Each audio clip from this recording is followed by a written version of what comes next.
Hello, YouTube and Game of Thrones fans. Episode 6 aired this past Sunday, and while it might have appeared less eventful in comparison to the major revelations of Episode 5, there were still plenty of important scenes in this episode and some heavy foreshadowing of where the show will go. This video is going to recap some of these events, but more importantly, talk about the future of the show and what we should expect to see as the season comes to a close. So the episode picked up where it last left off, with Meera running through the snow with Bran in an attempt to escape the army of the dead. They were still chasing them after they made the escape out the door from the last episode. During the whole sequence, Bran is still in his vision state. Although the visions were brief and indistinguishable in real time, reviewing that scene frame by frame reveals a great amount about both the past and a little bit about the future of the show. Now, I'm not going to do a frame-by-frame analysis in this video as some other videos on YouTube have already done, but I do want to talk about some of the key scenes and what the overall message of that vision might mean. However, I'm going to do this at the end of this video, as there are a couple major scenes that I want to note, so stick around and we'll talk about those a little bit later. Once Bran's visions are over, a mysterious warrior on a horse saves Bran and Meera from certain death and rides off with the two of them. Then the scene transitions to Sam and Gilly, who arrive at Sam's house at Hornhill. Sam speaks with his mother and sister for a moment before the scene changes back to King Tommen, who is speaking to the High Sparrow in the Sept. After being asked if he wants to see Queen Margaery, we see Tommen meeting with Margaery, who appears to be brainwashed by the High Sparrow. The scene then cuts back to Sam, who is about to have dinner with his family. During dinner, Randyll Tarly rips into Sam and says he has disgraced his family. As you can tell, Randyll has clearly lived up to his reputation as a no-nonsense warrior type of character. Randyll tells Gilly that she can work in the kitchens and that they will raise baby Sam. However, as Sam is about to leave, he decides that Gilly and baby Sam need to go with him. He then steals his family's sword, Heartsbane, as he leaves. Now, obviously, the stealing of the sword was the most important part of this storyline, as Valyrian steel swords are going to be crucial to the battle with the White Walkers. But the bigger question is, will Heartsbane be transformed into the legendary sword, Lightbringer, which is wielded by the prince that was promised? Only time will tell. Next, Arya is at the theater once again, and she laughs at the portrayal of Joffrey's death. Her laughing isn't out of humor, but enjoyment, due to the fact that she never actually saw Joffrey die. During the play, she heads to the back of the stage and poisons Lady Crane's rum. After speaking to Lady Crane, Arya has a change of heart and ends up knocking the poisoned rum out of her hand as Lady Crane is about to take a sip. Nearby, the waif sees Arya's actions and informs Jaqen, who tells her to kill her, but not to let her suffer. As I had mentioned in some of my other recaps, it had been foreshadowed that Arya might not serve the many-faced god, and it looks like that time has come. After Arya retrieves her sword Needle, we see her turn off a candle in her room, as she is likely plotting her escape, as well as the killing of the waif. Back at King's Landing, Queen Margaery is about to make her Walk of Atonement when the Tyrell army and Jaime Lannister show up at the foot of the Sept. No violence erupts, and the walk is cancelled, but in a twist of events, it appears as if King Tommen has made an alliance with the High Sparrow. Although some might have been surprised, the foreshadowing had been there all along. The question now is, will Tommen take actions against his mother too? Also related to this sequence, Jaime is told by Tommen that he is to go to the Riverlands, which seems to be the destination of the Freys as well. So at this point, it appears as if many storylines are going to intersect at the Riverlands at the end of this season, which is extremely important for certain theories about where the show is going. For example, the possibility of the return of the Hound and Lady Stoneheart would rely on some of these intersecting stories.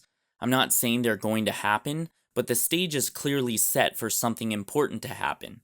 Look at all the people going to be involved there. The Freys, Jaime, Brienne, the Brotherhood Without Banners, the Blackfish, etc. Something has to go down. I'd like to believe that we are at least going to see the Hound in this episode or the next with the Brotherhood Without Banners. If that's the case, it could add more fuel to some of these fan theories regarding the show's direction. After that sequence, Bran is talking to the mysterious warrior who saved him and Mira when the warrior decides to reveal himself. As I mentioned in my last video, it was none other than his uncle Benjen. Benjen was almost killed by the White Walkers when the children of the forest saved him from death by plunging dragon glass into his heart. So now he is apparently a Benjen Stark / Cold Hands hybrid character.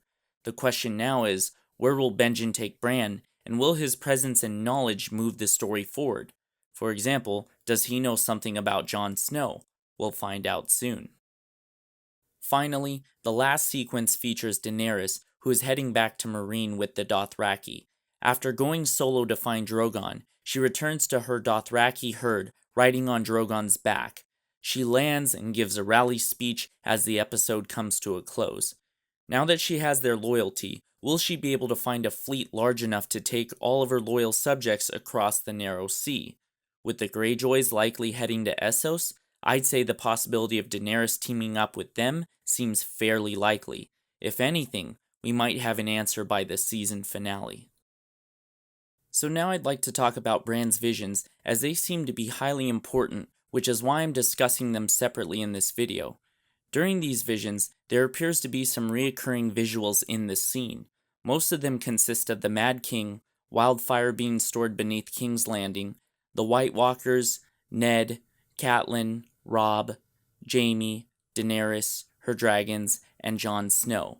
Now, while all of them seem to be telling a larger story, I want to examine a few frames and really discuss what the show is trying to reveal. So first, there is the repetitive sequence of the Mad King. We finally get to see glimpses of his burn them all speech to Jaime. Also in that sequence, we see Jaime stab the Mad King in the back, and then Jaime sitting on top of the Iron Throne. Now, while it's definitely awesome to see this flashback scene, I'm honestly unsure if there's any major purpose to showing those specific scenes. I know it's possible that Bran might have made the Mad King mad with his newfound ability, but I don't think the show is going that route. And to be honest, I thought these scenes were a decoy to reveal another major truth, which was also revealed in that vision. That truth being the large amount of wildfire located under King's Landing. We knew before that the Mad King was fascinated with wildfire, and we caught a glimpse of the reserves in Season 2 when Tyrion went to visit the Pyromancer, but there's a good chance that there might be more wildfire located all throughout the city, enough to burn it down. And in that sequence, there was a frame of a wildfire explosion of the reserves. Could this be a future scene? I definitely believe it is. Now, the leading theory on that issue is that Cersei will likely be the one to burn it down, and I believe this is the most likely scenario as well. In Season 2, the Pyromancer was making wildfire for her. Even further foreshadowing was when Cersei was talking to Tommen in Season 5, and she said she would burn cities to the ground to protect him. How long will it be before this happens? If it's this season, it would have to be in the finale, and a lot would have to happen in the next couple episodes. Honestly, I think this is something that's more likely to be a storyline tied to Season 7. The other frames that I felt were important were related to Daenerys and Ned. So first, there were brief glimpses of one of Daenerys' dragons flying through an overcast sky.